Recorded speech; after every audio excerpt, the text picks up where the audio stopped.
Credo ou le refuge du chrétien dans les temps actuels, par Monseigneur Gaume. Nombreuses comme les atomes de l'air, funestes comme les miasmes des marées pestilentielles, des erreurs de tout genre circulent dans l'Europe moderne. Excepté aux plus mauvais jours de l'ancien paganisme, rien de pareil ne s'est vu. Ces erreurs atteignent aujourd'hui leur dernière formule. Rationalisme, panthéisme, matérialisme, athéisme, naturalisme, césarisme, sensualisme, positivisme, socialisme, solidarisme, spiritisme, leur nom seul épouvante. Avec une activité sans exemple, la parole, les arts et la presse les propagent. Ces prodigieux moyens de communication, inconnus des siècles antérieurs aux nôtres, semblent n'avoir été inventés que pour leur servir de véhicules plus variés et plus rapides. Chaque soir, 1000 chars de feu partent de Paris, de Londres, de Vienne, de Berlin, de grands et même de petites capitales, emportant des cargaisons de doctrines empoisonnées qu'ils déposent dans tous les lieux où ils passent. Le lendemain, sous toutes les formes, livres, journaux, revues, pièces de théâtre, pamphlets, brochures, chansons, gravures, tous ces produits de cerveau en délire tombent sur l'Europe, comme les nuées de sauterelles ravageuses sur le sol africain. Quelques heures après, ils ont pénétré partout. Vous les trouvez dans le salon du riche et dans la loge du concierge, dans les cafés, dans les cabarets, dans les ateliers, jusqu'au fond des campagnes, sous le chaume du laboureur, distillant leur venin dans les âmes et devenant l'évangile des pauvres. De cette propagande universelle et incessante, quels sont les résultats ? La vue de ce qui se passe les manifeste en partie. Que se passe-t-il ? Les effets de la liqueur de feu sur le sauvage, ces monstrueuses erreurs les produisent sur le civilisé. En dehors du catholicisme, l'homme actuel ne se connaît plus. Il ne sait ni ce qu'il est, ni d'où il vient, ni où il va. Il ne sait ni s'orienter, ni se tenir ferme dans le chemin du juste et du vrai, ni commander, ni obéir, ni aimer, ni prier, ni souffrir, ni mourir. N'ayant plus la force de rien affirmer, nier est toute sa science. Aujourd'hui, il nie tout. Il nie Dieu, il nie la Providence, il nie la Bible, il nie Jésus-Christ, il nie l'Église, il nie le pape, il nie l'âme, il nie le droit, il nie l'autorité, il nie la propriété, la famille, la distinction essentielle du bien et du mal. Il nie le présent et l'avenir, il se nie lui-même. C'est dans un tel ébranlement de toute croyance, au milieu de cette confusion de Babel, et des ténèbres effrayantes d'une nuit de plus en plus épaisse, à travers cette grêle incessante des traits enflammés, au sein de cette atmosphère profondément corrompue, parmi tant de défections scandaleuses, à une époque enfin où Satan, avec un ensemble de science et de vigueur sans exemple, fait jouer tous ses béliers contre le christianisme et semble préparer une nouvelle chute de l'humanité. C'est dans un pareil milieu que doit vivre le chrétien du XIXe siècle. Vivre pour le chrétien, c'est conserver sa foi intègre, inébranlable, agissante. Comment accomplira-t-il ce miracle ? Fermer les yeux pour ne rien voir, les oreilles pour ne rien entendre ? Impossible. Réfuter une à une de paroles ou de pensées les innombrables erreurs qui l'assiègent et qui chaque jour changent de masque ? Impossible. Cette situation, il faut en convenir, fait peur et pitié. Peur et pitié avant tout, pour les jeunes générations qui, ne pouvant comparer le présent au passé, s'endorment sans défiance sur l'idée que le monde est dans son état normal et que les périls d'aujourd'hui ne sont ni plus grands ni plus nombreux que les périls d'hier. Peur et pitié pour le chrétien faiblement instruit des choses religieuses et tout absorbé par les préoccupations terrestres. Peur et pitié pour tous, parce que, selon trop de solides apparences, ce que nous voyons n'est que le commencement des douleurs. Que faire pour sauver ceux qui veulent encore être sauvés? Leur procurer un refuge assuré et ouvert à tous, un bouclier facile à porter et à l'épreuve des meilleures armes de l'ennemi, une ancre de miséricorde qui retienne leur barque immobile au milieu des flots agités et la préserve du terrible naufrage où tant d'autres périssent et périront.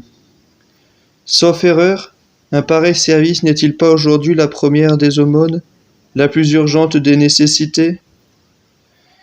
Quel sera ce refuge, ce bouclier, cette ancre de salut?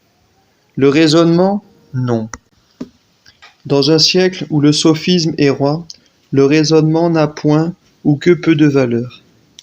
Son scapel d'une main, son éteignoir de l'autre, le premier sophiste venu vous attaque les arguments les plus solides. Il les obscurcit, les dissèque, les dénature, les élude et finit par les livrer aux risées de la foule ignorante ou lettrée. Que faut-il donc? Des faits? De quelle nature? Des faits qui, d'une part, offrent un repère inexpugnable aux chrétiens assaillis par le doute, et qui, d'autre part, enferment le champion de l'erreur dans un cercle de fer, d'où il ne puisse sortir que par deux issues, la foi ou la folie. Au lieu d'un grand nombre, on comprend que le mieux serait d'avoir quelques faits seulement. Un seul, s'il pouvait suffire, serait la perfection. Or ce fait existe, et sur cet unique fait repose immobile, comme la citadelle bâtie sur le roc, le credo du chrétien. Immense, il remplit le monde, et s'impose de lui-même à la fois de l'humanité. Lumineux comme le soleil, il n'exige pour être compris ni raisonnement, ni étude, ni fatigue. Il ne demande que des yeux, inflexible. Comme un axiome de géométrie, il ne laisse aucun subterfuge à l'erreur. Inébranlable, comme les pyramides du désert, il est un château fort, d'où la jeune chrétienne de 15 ans peut défier toutes les attaques du sophisme, quel que soit le cerveau qui l'enfante, les lèvres qui l'expriment ou la main qui l'écrive.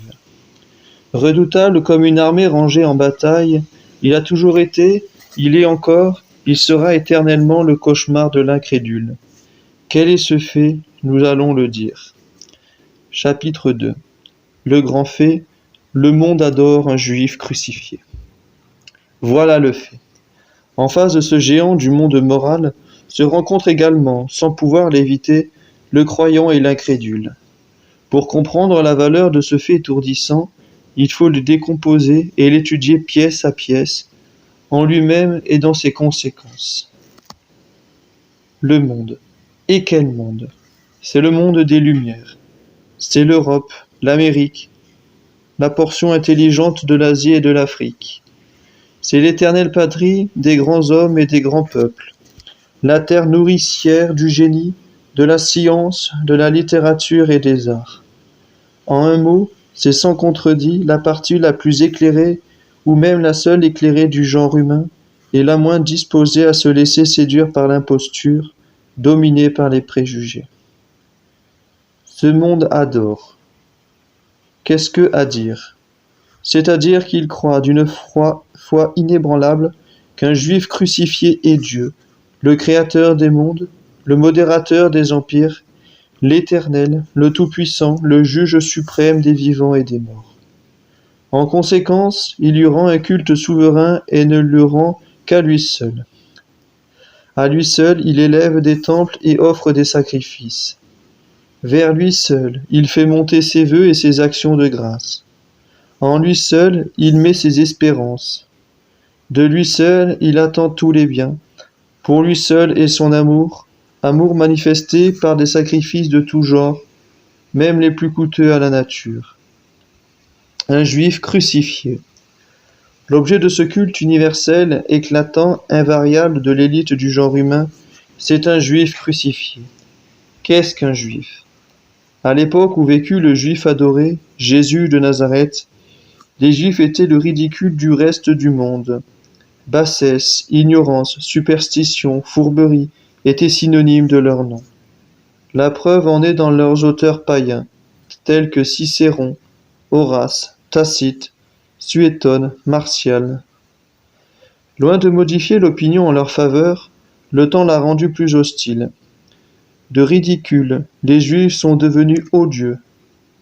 Pendant 17 siècles, le Juif a été parqué dans les villes chrétiennes comme un être dangereux et impur. En France, il y a moins de 80 ans, on lisait sur les grilles de certaines promenades publiques « Le Juif et le cochon n'entrent pas ici ». En Afrique, l'Arabe mahométan peut encore impunément insulter le Juif, le tirer par la barbe, le frapper, lui cracher au visage. À changer cette antipathie universelle, l'émancipation moderne est impuissante. Du Juif, elle peut faire un citoyen. Elle n'en fera jamais un Français, un Allemand, un Anglais.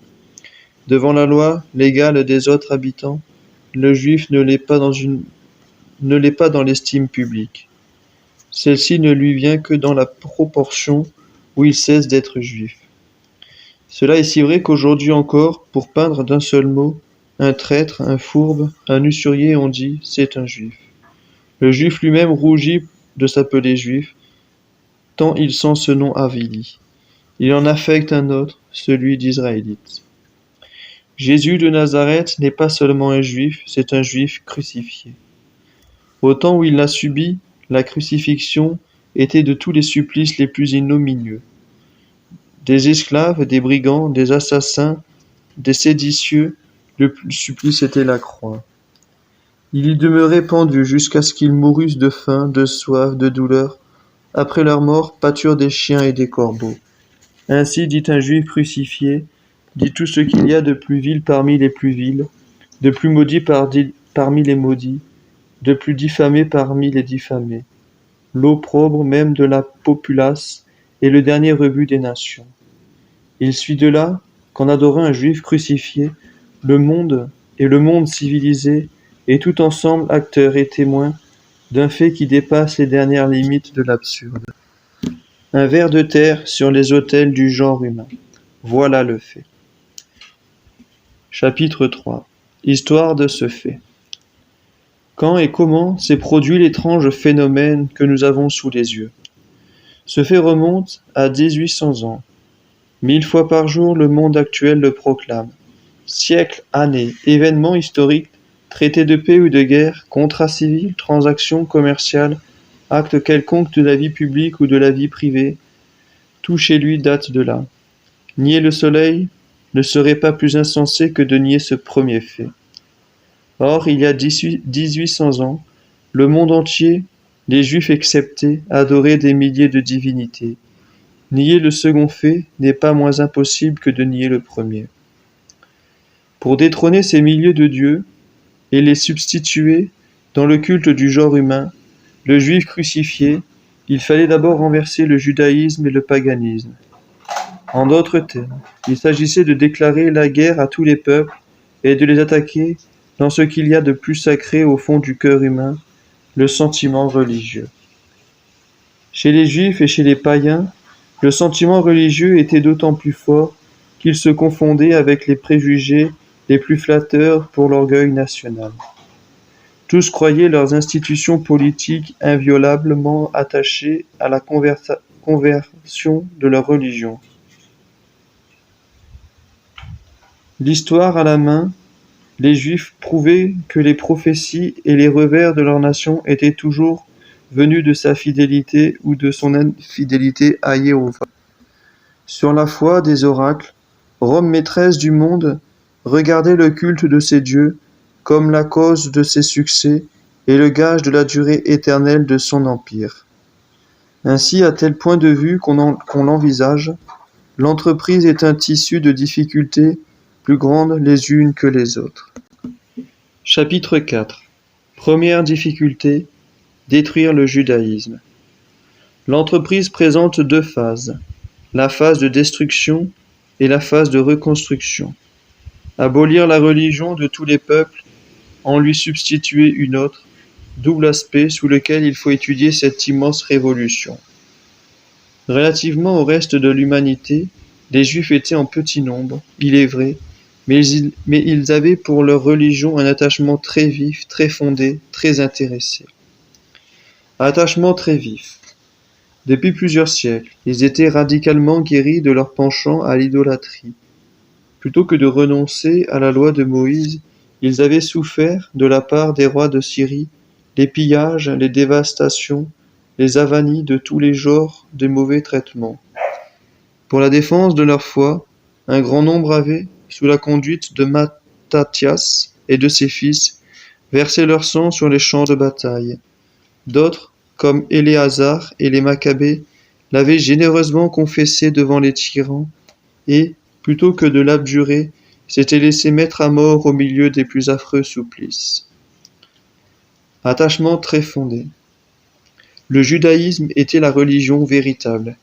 Elle avait Dieu lui-même pour auteur, les patriarches et les prophètes, la gloire de la nation pour interprète, les Juifs eux-mêmes pour seuls dépositaires. Jérusalem était la ville sainte par excellence. Son temple, l'unique sanctuaire dans le monde où le vrai Dieu accueillait les adorations des hommes et rendait ses oracles. Une longue suite de prodiges servait de fondement à cette religion. La fidélité des enfants d'Israël à cette loi descendue du ciel avait été la source des bénédictions innombrables.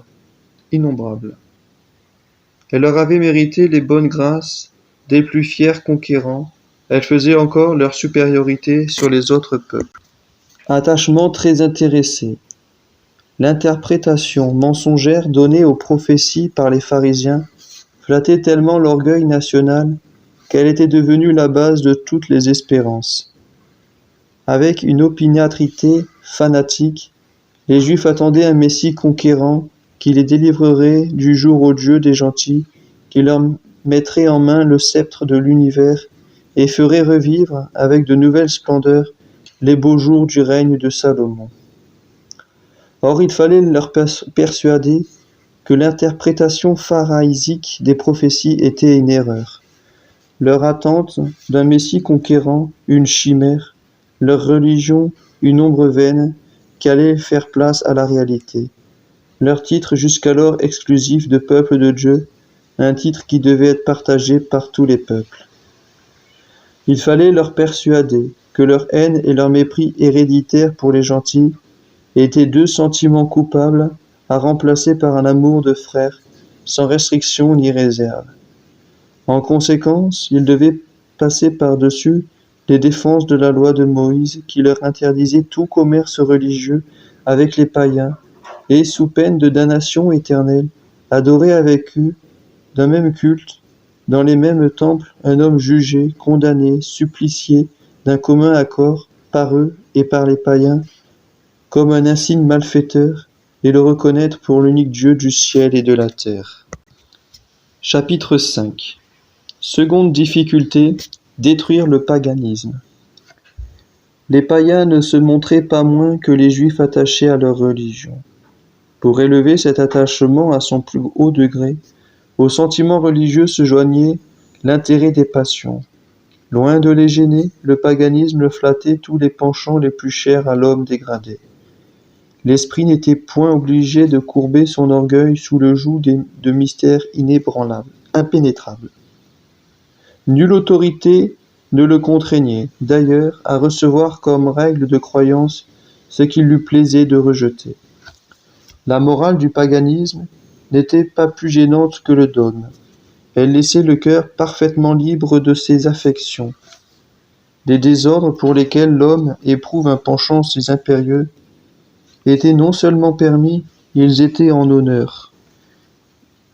On leur décernait même des récompenses. Que dis-je ? Consacrer par exemple des dieux était en quelque sorte obligatoire. Les excès d'intempérance et de luxure formaient le fond des mystères de Bacchus, de Cybèle et de Vénus. Se livrer à une prostitution publique était un acte de religion. L'idée d'une vie à venir ne répandait point l'amertume sur les plaisirs de la vie présente. Pour la plupart des païens, la mort était le retour au néant. Les plus habiles admettaient la transmigration successive des âmes, qui finissaient toutes par arriver au bonheur. Dans leur tartare, plus ou moins éternel, on ne punissait que certains crimes monstrueux, pour lesquels les hommes ont naturellement de l'horreur, et que presque tous et vite sans effort. Les autres désordres ne fermaient point l'entrée aux Champs-Élysées. Le culte du paganisme n'était pas moins attrayant que son dogme et sa morale. Pour honorer les dieux, on se rendait à des temples superbes. Des prêtres, vêtus magnifiquement, immolaient des victimes, ornées avec pompe. Des adolescents, de l'un et de l'autre sexe, parés de longues robes blanches et couronnés de fleurs, servaient de ministres. Les empereurs, les consuls, les magistrats, les sénateurs, avec les marques de leur dignité, rehaussaient par leur présence l'éclat des cérémonies. L'air était rempli de doux parfums qu'on brûlait avec profusion. Les plus belles voix et les instruments les plus agréables formaient des concerts ravissants.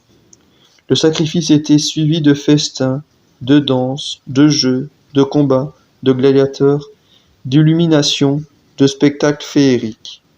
À ces fêtes religieuses, Rome consacrait près de la moitié de l'année. Ajoutez tout ce qui peut autoriser un culte appuyer cette religion si commode. On l'avait sucée avec le lait, on la regardait comme le plus précieux héritage des ancêtres. Les peuples estimaient que leur bonheur y était attaché. Il en faisait le fondement de leur république et de leurs États. Il leur était si cher qu'ils combattaient pour sa défense avec plus d'ardeur que pour leur propre vie. Cette religion était si ancienne que son origine se perdait dans la nuit des temps. On croyait qu'elle avait commencé avec le monde et que les dieux mêmes en étaient les auteurs. Tous les siècles, toutes les nations lui rendaient témoignage. Les plus grands orateurs la vengeaient des outrages qu'on osait lui faire, et souvent les dieux faisaient éclater leur courroux contre les profanateurs par des châtiments exemplaires.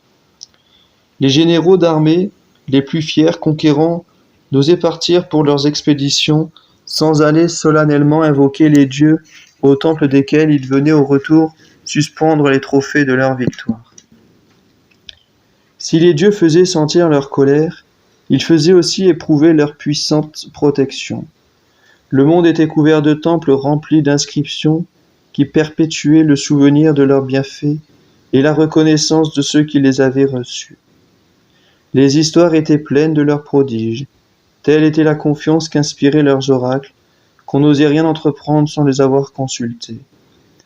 Depuis plus de 2000 ans, tout ce que l'Orient et l'Occident connaissaient de plus distingué s'était rendu en procession à certains temples, fameux par la suite continuelle de prodiges qui s'y accomplissaient tous les jours et où les dieux apparaissaient sous forme humaine. Les vers sibylliques promettaient à Rome qu'elle conserverait le sceptre du monde tant qu'elles observeraient ces anciennes cérémonies, et cette ville marquait un zèle ardent pour soutenir une religion qui lui assurait de si grandes destinées. C'est ainsi que le ciel et la terre, les dieux et les hommes concouraient à affermir le paganisme. Chapitre 6. Troisième difficulté, établir le christianisme. Détruire le judaïsme et le paganisme n'était que la première et la moins difficile partie de l'entreprise. Sur leur ruine élevée, le christianisme était la seconde. Or, qu'était-ce que le christianisme? C'était l'adoration d'un juif crucifié, remplaçant sur tous les autels du monde l'éternel Jéhovah et le grand Jupiter. C'était, pour le juif comme pour le païen, le plus monstrueux sacrilège. C'était le renversement complet de la raison et la plus éclatante folie. Pour les moins hostiles, le christianisme était une religion nouvelle, absurde, impossible, décriée d'avance par le supplice ignominieux de son auteur et méprisable par l'obscurité de ses adeptes. Pour un grand nombre, tant parmi les juifs que parmi les gentils, le christianisme était quelque chose de plus odieux encore.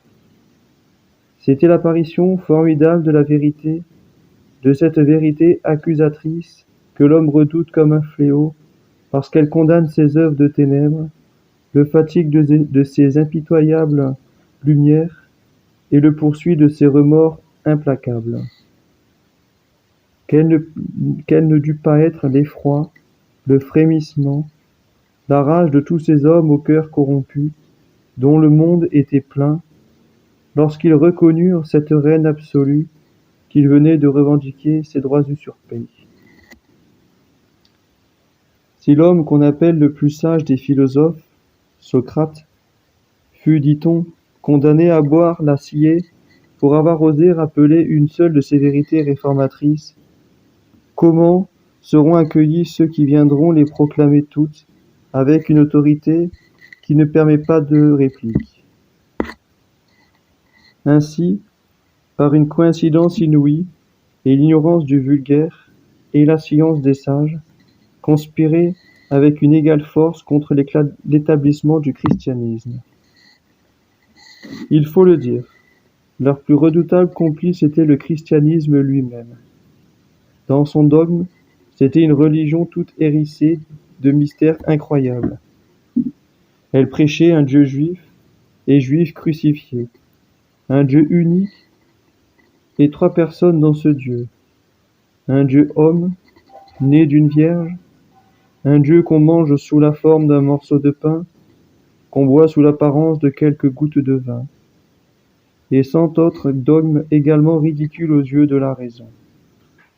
Tous ces dogmes, il fallait les admettre sans maudire et avec tant de conviction qu'on devait être prêt à mourir pour les défendre, sous peine de tomber, au sortir de la vie, dans des brasiers éternels. Dans sa morale, c'était une religion effrayante de sévérité et d'austérité. Effrayante de sévérité. Elle ne se contentait pas de condamner les actions coupables. Elle proscrivait les paroles, les regards, les moindres gestes opposés à quelques-unes des vertus qu'elle prêchait, et elle les prêchait toutes.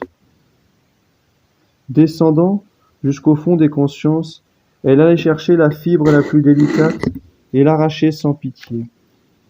À ses yeux, la pensée du mal, fugitive mais consentie, était un crime punissable d'une éternité de supplice. Effrayante d'austérité, elle ne parlait que de crucifixion, de larmes, de mortification, de jeûne, de vigilance continuelle, de combat contre soi-même, d'aveux humiliants et de cent autres pratiques plus gênantes et en apparence plus absurdes les unes que les autres. Pour n'en citer qu'un exemple, on disait à un homme qui demandait à être chrétien: si vous voulez être de notre religion, il faut vous déshabiller. Me déshabiller? Qui? Moi? Un honnête homme? Un prince? Un empereur? Un Constantin? Me dépouiller? Vous moquez-vous de moi pour me dire cela? Oui, il faut vous mettre en chemise en présence d'un de vos vassaux et le prier de vous plonger dans l'eau, et non jusqu'au cou seulement, mais jusqu'au-dessus de la tête. On baptisait ainsi dans l'Église primitive. Elle ordonnait en outre l'observation des lois inconnues, contraires aux coutumes les plus anciennes, aux préjugés les plus universels, tels que le pardon des injures, l'amour des ennemis, la fraternité de tous les hommes et leur égalité devant Dieu. C'est-à-dire qu'elle attaquait au cœur tout le monde ancien, dont la base sociale était l'esclavage. Dans son culte, elle n'inspirait pas moins de répulsion. Les magnifiques églises, les brillantes solennités, les cérémonies imposantes qui, aujourd'hui, captivent les sens et attirent les cœurs, étaient inconnues du christianisme primitif. C'était une religion pauvre qui, au lieu de fêtes pompeuses, de danses, de festins, de jeux de cirque, de spectacles, de l'amphithéâtre, n'offrait que des images lugubres, des souvenirs sanglants, des lectures sérieuses, des instructions et des prières, dont l'objet n'avait rien de flatteur pour les sens. C'était une religion toute spirituelle et toute d'avenir. Pour récompense, elle ne promettait ici-bas que le mépris des sages, la haine des peuples, la spoliation, la mort sous les formes les plus terribles, et après la mort, des biens invisibles dont l'homme ne peut se faire une idée. Que le monde ancien eût accepté le paganisme sans résistance et même avec empressement, qu'il s'y montra fortement attaché, on le conçoit. Établir le paganisme, c'était ouvrir devant le torrent des passions les digues qui le retiennent. Au contraire, établir le christianisme, c'était non seulement arrêter le torrent, mais encore le faire remonter vers sa source. Être attaché au paganisme, c'était adorer les penchants les plus impérieux et les plus chers. S'attacher au christianisme, c'était se crucifier vif. Si la première entreprise n'offre rien de difficile, la seconde est un défi porté à toutes les forces humaines. Par la même cause s'expliquent les succès de Mahomet. À la tête d'armées fanatiques, le chamelier de la Mecque se présente à l'arabe ignorant et corrompu. Puis, le sabre d'une main, la coupe de plaisir de l'autre lui dit « Crois ou meurs ».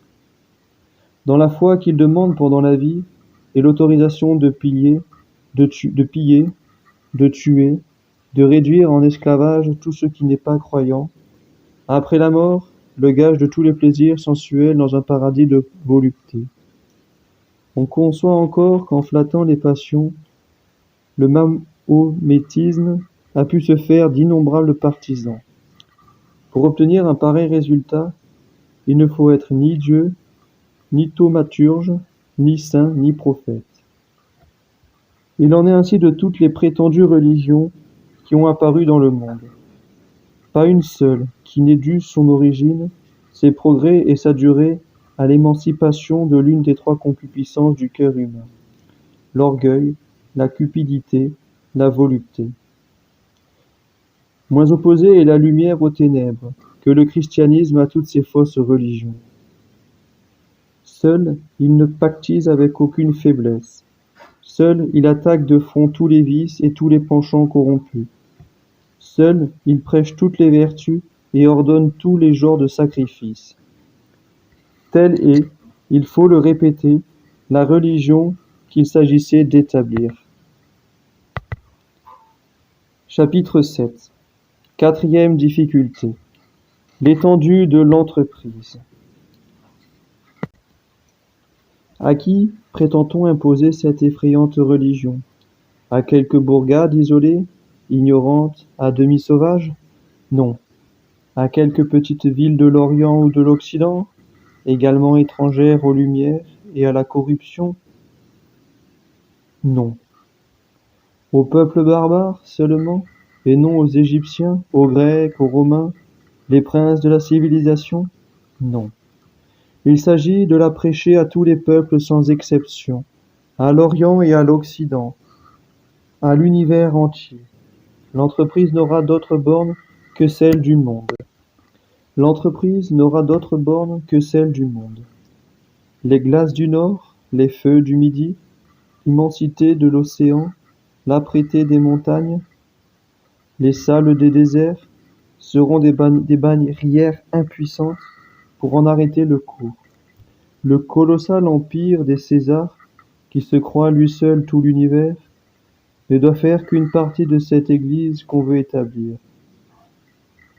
Le Romain superbe, l'Asiatique amolli, le voluptueux Indien, le Maure stupide, le fier Germain, le Scythe féroce entrent tous dans ce projet. Le prétendu empire des climats, la diversité des races, l'antipathie des esprits, la jalousie de gloire, la rivalité de domination, l'opposition d'intérêts, la différence des mœurs, des vices caractéristiques des nations ne doivent point empêcher tous les peuples de se réunir dans une même société, d'adopter la même foi, de pratiquer le même culte, de s'exercer dans les mêmes vertus et de se regarder comme des frères. Chapitre 8. Cinquième difficulté, le temps. Quel temps choisit-on pour prêcher cette inconcevable folie et imposer cette religion, non moins sévère dans sa morale qu'absolue dans son dogme? Sans doute, quelqu'un de ces siècles fabuleux dont parlent les poètes, où les hommes dispersés dans les forêts, sans instruction, sans lumière, sans défense, étaient disposés à croire toutes les rêveries annoncées par d'habiles imposteurs, siècle d'or, où sans passion comme sans vice, les habitants de la terre ne trouvaient en eux aucun obstacle à recevoir le joug de la morale, si pesant qu'il fût. Non. On choisit le siècle d'Auguste, siècle parfaitement historique. Qu'était le siècle d'Auguste?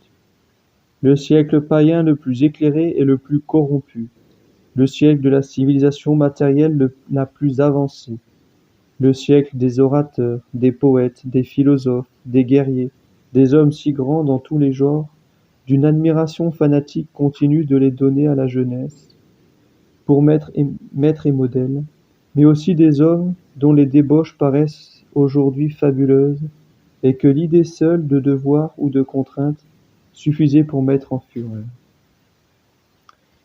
Pratiquer le vol, l'usure, les concussions, les vices infâmes sous toutes les formes et avec des raffinements inouïs étaient leur étude, leur vie, leur triomphe. Faire dévorer par les armées de tigres, de lions et de panthères des milliers d'hommes, ou les faire égorger entre eux, était leur plaisir. Ce plaisir était tellement habituel que le soleil ne se levait pas une fois sans l'éclairer sur quelque point du globe, tellement enivrant qu'on y sacrifiait des montagnes d'or, et qu'on était sûr, en le promettant au peuple, de parvenir, fût-on le dernier des misérables, aux premières dignités de l'Empire. Changer des lions en agneaux, ou des morceaux de granit en enfants d'Abraham, n'était pas plus difficile, chacun en conviendra, que de faire accepter à de pareils hommes, dans un tel siècle, le dogme et la morale du christianisme. Chapitre 9. Sixième difficulté. Les calomniateurs.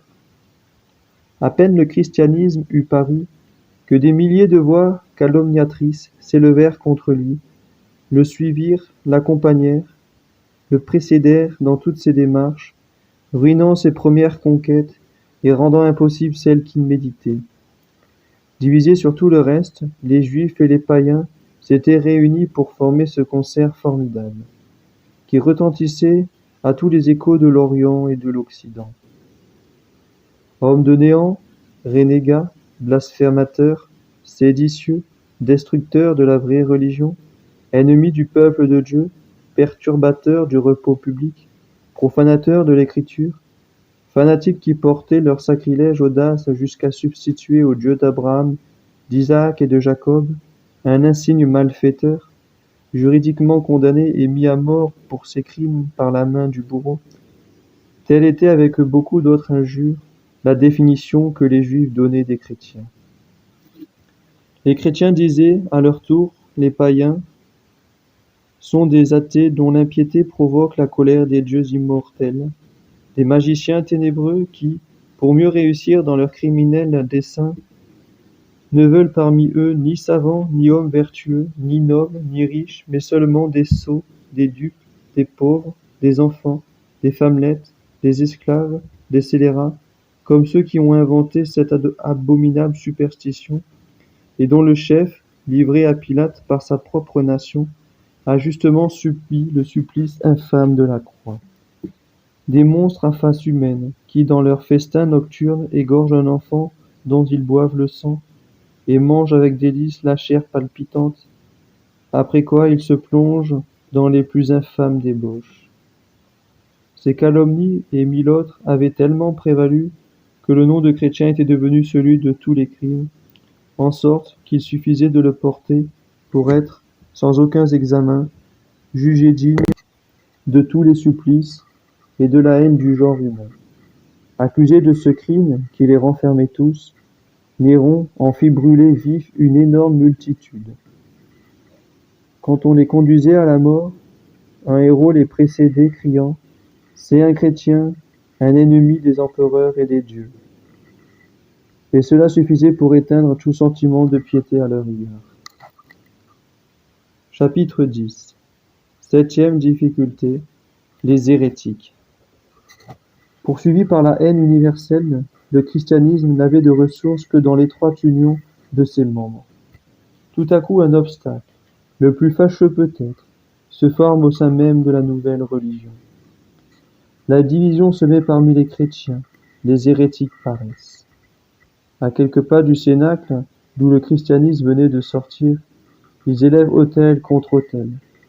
Du vivant même des apôtres, ils altèrent la doctrine du Maître, dont ils vont jusqu'à nier la divinité. Par leur révolte, ils affaiblissent l'autorité des pasteurs dans l'esprit des néophytes.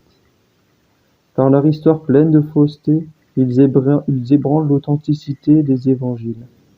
Par leurs mœurs, plus encore par leurs discours, ils prêchent des erreurs monstrueuses qui donnent naissance à des sectes abominables. Ces sectes pullulent comme l'ivreux. En moins d'un siècle, il en surgit plus de 80. En Asie, en Europe, en Afrique, on les rencontre partout.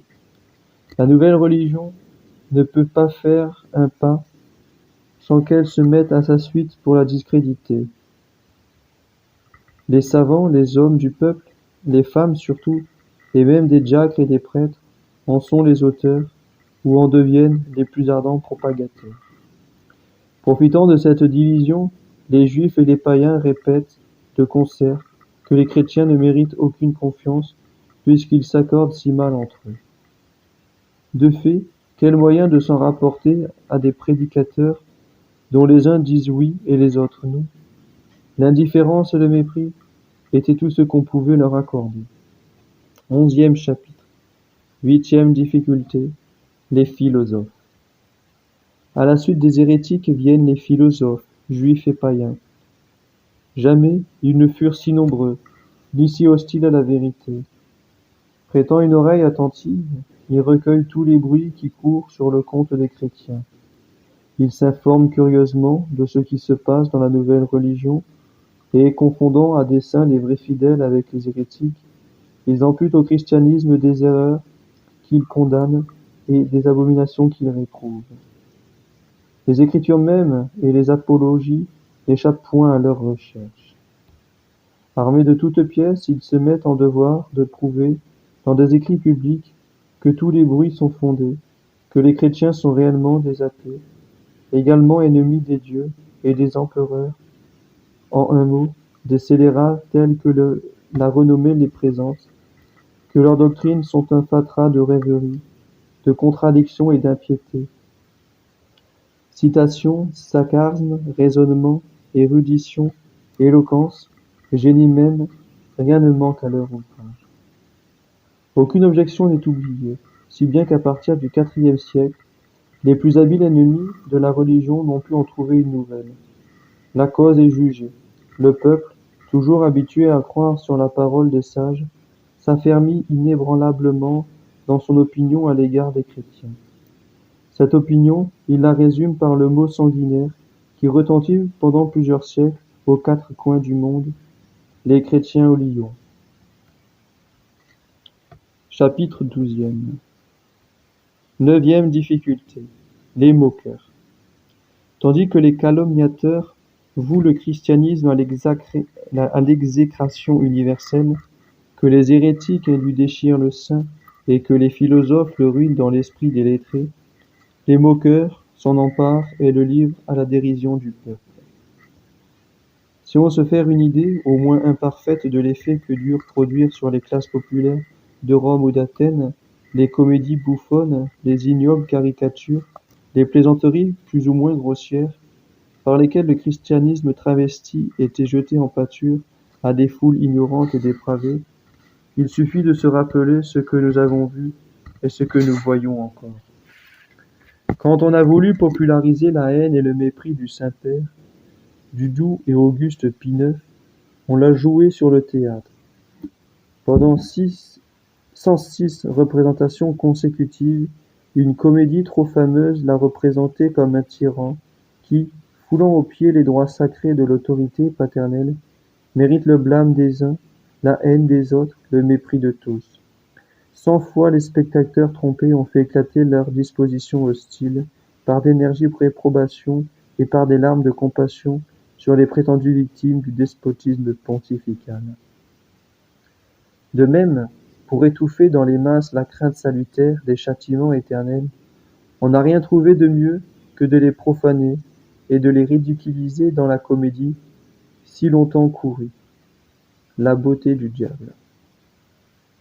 Inutile d'ajouter qu'aux comédies se joignent les pamphlets et les caricatures. Tel est, aux yeux des ennemis de la religion, l'effet immanquable de pareilles armes, qu'ils s'ingénient à en inventer chaque jour de nouvelles, certains de provoquer, sinon toujours la haine, du moins l'éloignement, le mépris et l'incrédulité. Aucune de ces attaques ne manque au christianisme naissant. Des libelles écrits dans les esprits de Voltaire caricaturent la nouvelle religion. La plaisanterie court de bouche en bouche et n'épargne ni les hommes, ni les choses, ni les vertus du christianisme. Quelques-uns de ces libelles deviennent obligatoires pour les écoles et les générations naissantes sont élevées dans les mépris les plus profonds du christianisme. Les arts se mettent de la partie. Les disciples du crucifié sont représentés jusque sur les murs du palais impérial, à genoux devant un homme à tête d'âne cloué sur une croix. Pour achever de ridiculiser la nouvelle religion, les comédiens la donnent en spectacle et la traduisent en scènes plus burlesques les unes que les autres. Ces cérémonies les plus augustes, ces mystères les plus sacrés, ces lois les plus respectables, jouées par des histrions, en présence même des empereurs, demeurent frappés d'un ridicule qui en éloigne plus que le fer des bourreaux. Le moyen, je le demande, d'adorer le lendemain ce qu'on avait accueilli la veille par des risées et des mépris. Chapitre 13e. 10e difficulté, le progrès du christianisme. Il n'est pas jusqu'au progrès du christianisme qui ne deviennent des obstacles à sa propagation et une menace perpétuelle à son existence. Parmi ceux qui écoutent les Galiléens, les uns, dociles à la grâce, embrassent la vérité, les autres s'obstinent dans l'erreur. Les enfants deviennent chrétiens, les parents demeurent païens. Les esclaves baptisés refusent de servir de jouet aux abominables caprices de leurs maîtres. Les acheteurs d'idoles, de victimes et de parfums ne paraissent plus chez les marchands dont ils faisaient la fortune. Les familles se divisent, les liens du sang sont méconnus. Le frère dénonce son frère, le père son fils, l'époux son épouse, le maître son esclave, l'ami son ami. Les relations sociales sont altérées ou rompues. Peu à peu, les villes et les bourgades forment deux camps armés l'un contre l'autre. Ces dimensions intestines retentissent au dehors. Portées devant les tribunaux, elles passionnent le public en sens contraire et provoquent des explosions de haine et de malédiction contre leur doctrine. Chapitre 14e. 11e difficulté, les persécutions. Comme les flots de la mer, dans un jour de tempête, s'élèvent jusqu'au sommet des rochers qui bordent le rivage, ainsi cette masse de calomnies, d'accusations, de querelles et de divisions particulières monte jusqu'au trône impérial, sur lesquels sont assis les Nérons, les Donitiens, les Dès, les Dioclétiens.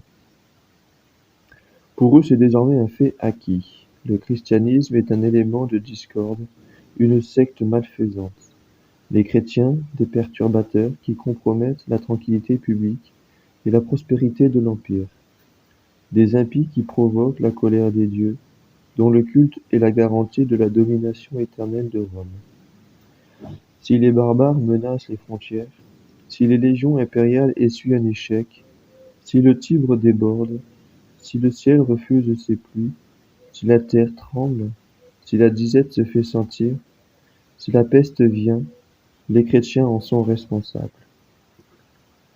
Alors sont ordonnées ces persécutions fameuses, ces massacres en masse que tout le monde connaît et qui devaient, 1000 fois pour une, étouffer la nouvelle religion dans le sang de ses disciples.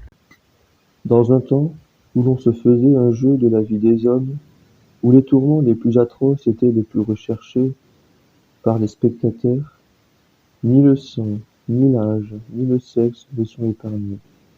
Les supplices ordinaires paraissent trop doux pour ceux que l'on regarde comme les ennemis des dieux et de l'État. On invente, ou l'on renouvelle des tortures qui font frémir. Les chrétiens sont battus de verges, appliqués aux tortures, écorchés avec des ongles d'airain. On les déchire par le fer, On les consume par le feu, on les cloue sur des croix. On se fait un jeu barbare de les voir mettre en pièces par des chiens, dévorés par des lions. Ils sont couverts de larmes, embrasés, de lames embrasées, assis sur des chaises ardentes, plongés dans l'huile bouillante, brûlés à petit feu. On les brise sous des meules, on les coupe par morceaux. On les enterre tout vivants. Dans leur corps couvert de blessures, on ne déchire plus que des plaies. On ménage avec cruauté les moments qui leur restent à vivre.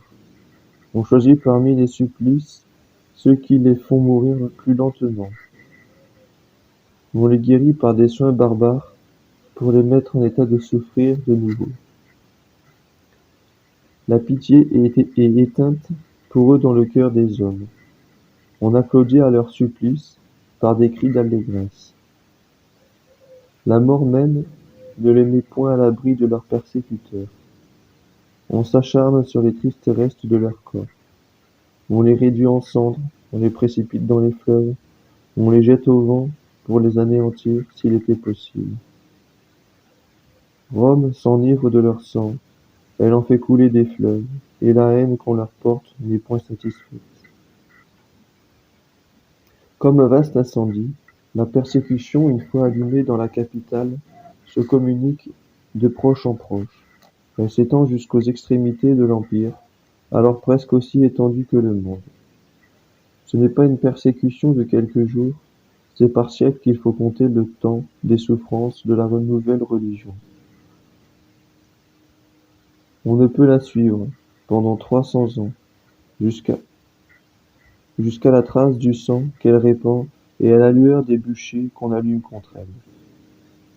À la persécution du sang, on joint celle des caresses, on s'efforce de séduire ceux qu'on a pu vaincre. Richesse, honneur, dignité, plaisir, faveur du prince. On promet tout pour gagner des hommes sourds à la douleur, contre qui les tourments s'émoussent et pour qui la mort n'a point d'aiguillon. C'est ainsi que tout est mis en œuvre pour anéantir le non-chrétien. Remettez-vous devant les yeux les difficultés que nous venons d'indiquer, puis, donnant un libre essor à votre imagination, dites si vous connaissez une tentative plus gigantesque, une entreprise plus impossible que l'établissement du christianisme. Chapitre 15e. Faiblesse des moyens. La révolution qu'il s'agit d'opérer est, sans contredit, la plus difficile qu'on puisse concevoir. Toutefois, les moyens peuvent être si puissants, les mesures si bien proportionnées à l'effet, qu'insensiblement, on vient à bout des entreprises en apparence les plus impossibles. On s'attend donc, et le bon sens l'exige, à voir paraître des êtres aussi extraordinaires que la mission qui leur est confiée. Comme l'humanité n'en offre point qui soit à pareil niveau, ce sera sans doute la nature angélique qui finira les héros de cette étonnante conquête. Non. Qui donc? L'humanité.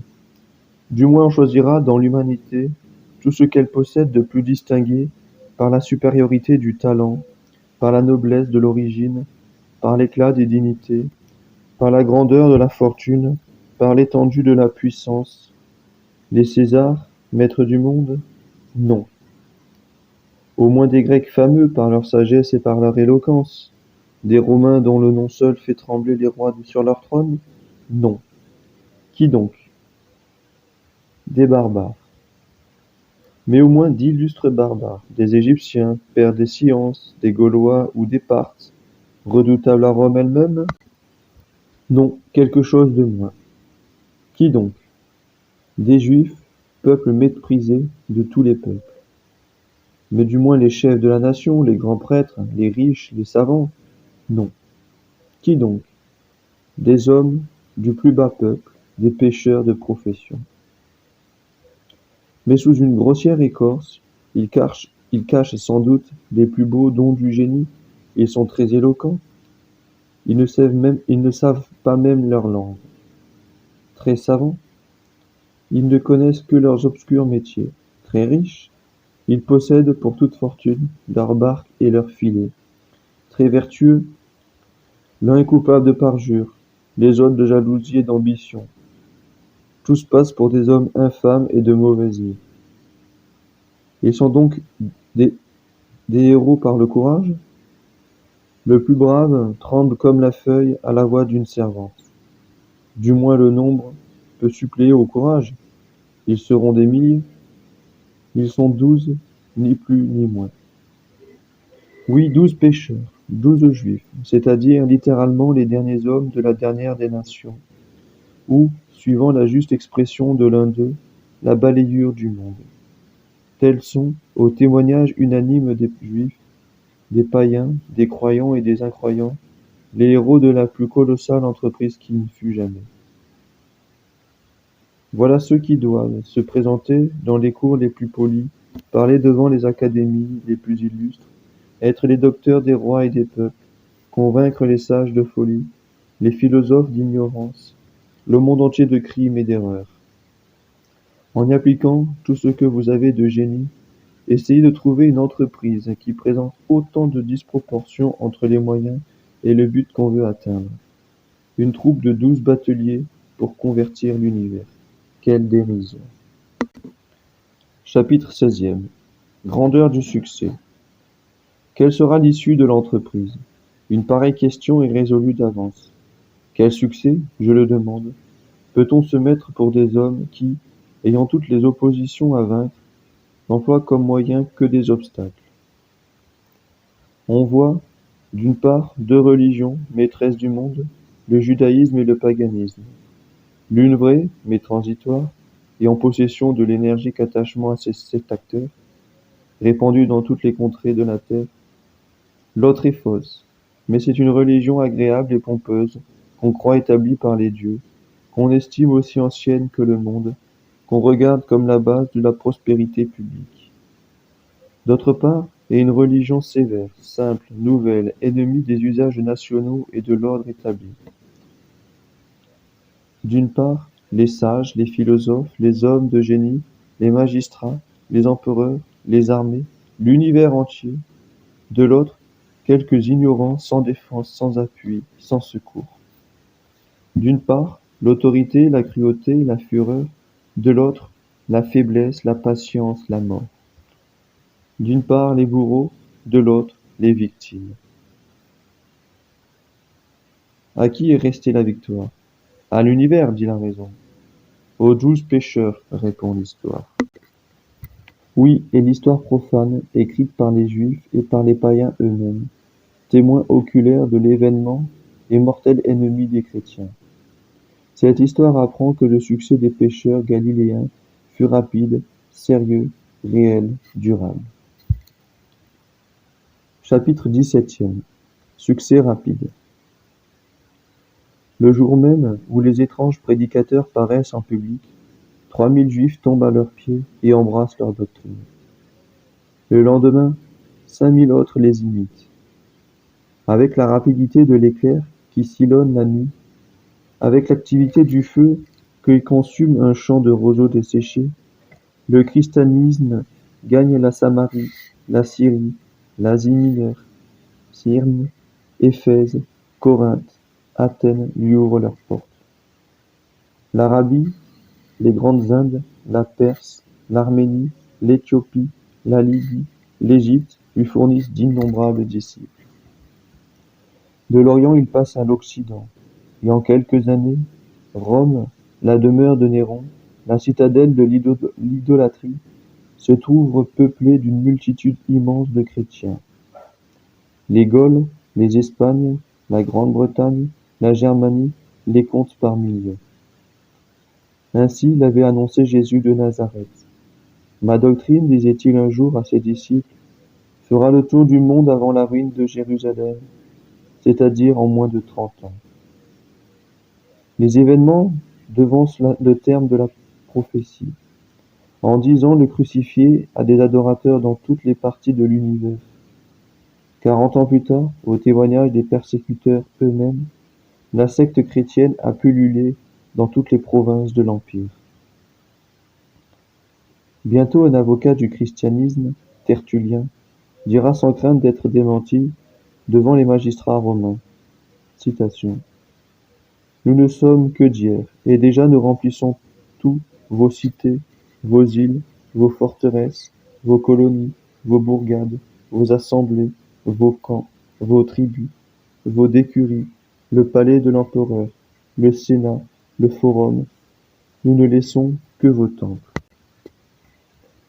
Nous pourrions même, sans nous révolter ouvertement, vous faire éprouver une ignominieuse défaite. Il suffirait de nous séparer de vous. À cette immense multitude vint seulement à vous quitter, pour se retirer dans quelque contrée lointaine, la perte de tant de citoyens de toutes conditions, décrier votre gouvernement, et vous aurez assez puni. Épouvanté de votre sollicitude, du silence des affaires et de la stupeur du monde entier, comme frappé de mort, vous auriez beau chercher à qui commander, il vous serait resté plus d'ennemis que de citoyens. Fin de citation.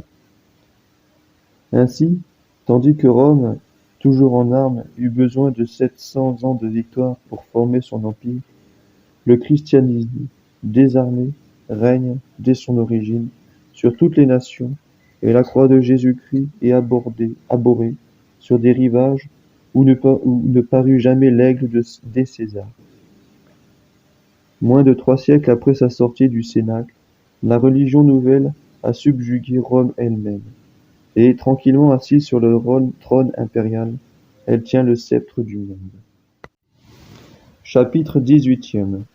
Succès sérieux. Cet empressement pour le christianisme n'est point une spéculation capable d'enrichir, ni une affaire de mode qui flatte la vanité, ni un enthousiasme momentané qui trahit plus de légèreté que de réflexion, ni une détermination indifférente qui n'engage à rien. Se faire chrétien, c'est se vouer à la spoliation de ses biens et à la pauvreté. C'est se condamner aux insultes, au mépris, à la haine de ses proches, à la fureur du peuple, à la colère des empereurs, à l'exil, à la persécution. En un mot, c'est signer son arrêt de mort. Et quelle mort, grand Dieu! La mort au milieu des plus affreuses tortures, la mort au milieu des battements des mains de tous les spectateurs. Eh bien, cet arrêt de mort est signé, non pas par quelques fanatiques mourant pour soutenir une opinion, mais par des témoins qui affirment des faits sensibles, vus de leurs yeux et touchés de leurs mains. Il est signé, non dans un coin du monde, non dans l'espace de quelques mois ou de quelques années. Il est signé, sollicité même avec ardeur, accepté du moins avec action de grâce, par des multitudes innombrables d'hommes, de femmes, d'enfants, de jeunes vierges, de vieillards, de sénateurs, de consuls, de généraux d'armée, de savants, de philosophes, de riches et de pauvres, dans toutes les contrées qu'éclaire le soleil, et cela pendant 3 siècles. En vain les édits de proscription se multiplient et tombent sur les chrétiens, comme la grêle un jour d'orage. En vain des légions de proconsuls, traînant après eux des armées de bourreaux, et le formidable appareil de tout le genre des supplices, parcourent les provinces pour jeter l'épouvante. En vain, les échafauds se dressent de toutes parts. En vain les bûchers s'allument sur tous les points de l'Empire. En vain, les bêtes féroces que nourrissent les forêts de la Germanie, ou que recèlent les déserts de l'Afrique, sont amenées par milliers dans les amphithéâtres et dans les cirques pour dévorer les chrétiens. Le feu de la persécution ne fait qu'accroître l'ardeur du martyre. Du haut de leur trône, les maîtres du monde ordonnent d'adorer les dieux, et on les méprise. Du haut de sa croix, Jésus ordonne de venir à lui, et on y court, à travers le gibet et les bûchers. L'Olympe tout entier tremble sur ses autels. Les magistrats pâlissent au milieu de leurs faisceaux. Les bourreaux eux-mêmes se lassent. La hache émoussée leur échappe des mains, et, chrétiens à leur tour, ils mêlent leur sang au sang de leurs victimes. Si vous lisez les bulletins de ce gigantesque combat, vous trouverez, d'après les calculs les plus consciencieux, 11 millions de martyrs pendant les 3 premiers siècles. Sur ce nombre, Rome seule en compte plus de 2 millions. Chapitre 19e. Succès réel. Le christianisme n'agit pas seulement à la surface, il pénètre dans les profondeurs de l'humanité. Sous son action, les cœurs les plus amollis se retrempent, les vices les plus enracinés font place à des vertus solides. L'humilité détrône l'orgueil, la douceur et le pardon des injures, la vengeance et la cruauté. Et dans ce monde, où la veille encore, Auguste n'avait pu trouver cette vestale, germe un peuple de vierges. Les idées subissent un changement analogue. Aux erreurs grossières, au tâtonnement éternel sur Dieu et sur la providence, sur l'homme, sa nature et ses destinées, sur le monde, son origine et le but de son existence, succèdent des connaissances si complètes et si précises qu'elles font encore aujourd'hui toute la supériorité des nations chrétiennes sur le monde païen. Poussant plus loin son influence salutaire, la religion nouvelle modifie les lois du genre humain, dans l'ordre religieux, politique, civil et domestique. Dans l'ordre religieux, d'un pôle à l'autre, les innombrables divinités qui buvaient le sang des hommes et qui s'honoraient de leurs crimes sont renversées de leurs autels. L'unité de Dieu brille sur le monde, comme le soleil levant sur la nature. De sa pure et vive lumière, ce dogme éclaire, embellit, vivifie l'humanité. Dans l'ordre politique, grâce à la doctrine de Jésus de Nazareth, les peuples cessent de voir des ennemis dans les étrangers. La maxime sauvage, malheur aux vaincus, est effacée des enseignes militaires et oubliée des vainqueurs. À la loi de haine, antique base des sociétés païennes, succède la loi de charité, qui fait de tous les hommes des membres de la même famille. Dans l'ordre civil, aboli de droit par la promulgation du christianisme, l'esclavage est aboli de fait, aussitôt que les circonstances le permettent.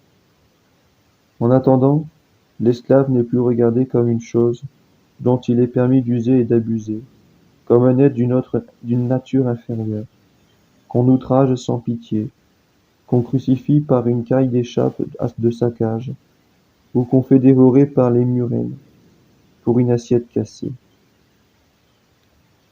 Il n'est pas jusqu'aux pauvres, objet de haine et de mépris universel, qui ne deviennent un être chéri, un être sacré pour lequel se bâtissent des palais, et à qui le riche donne son or pour le nourrir, ses fils pour le protéger, ses filles pour le soigner, lui-même enfin pour le servir.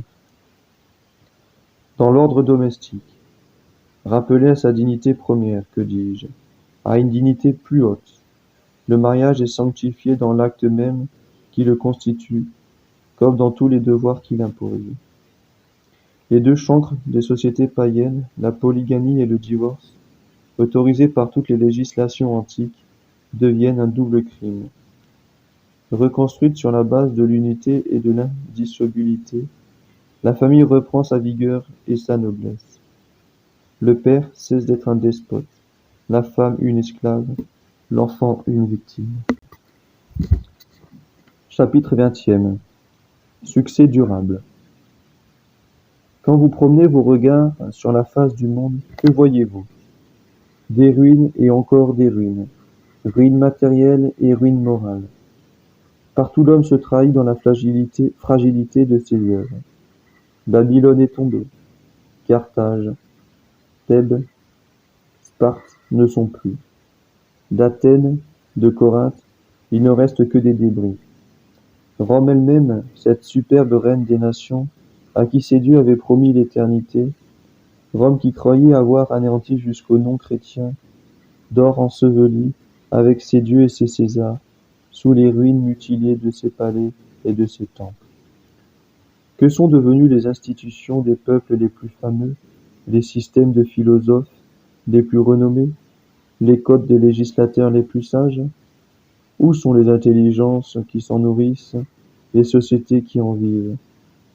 Inconnus du vulgaire, sans autorité, sans application, simple objet de curiosité pour l'érudit, ces chefs-d'œuvre du génie figure parmi les connaissances humaines, à peu près comme les momies égyptiennes dans un musée antique. Tout a changé, tout a disparu, tout est mort. Institutions, systèmes, lois, empires, 20 fois depuis 18 siècles, se sont écroulés pour faire place à d'autres institutions, à d'autres systèmes, à d'autres lois, à d'autres empires, qui à leur tour sont effacés par des créations non moins fragiles. En sera-t-il de même de l'édifice élevé par les pêcheurs galiléens? 18 siècles de durée vous répondent. Leur œuvre est exempte de la caducité des choses humaines. La révolution qu'il opère n'est point un changement passager, qu'un siècle a vu s'accomplir et que le siècle suivant voit disparaître.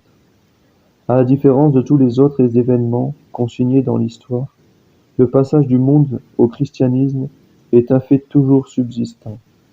En dehors, tout est vicissitude, fragilité, ruine.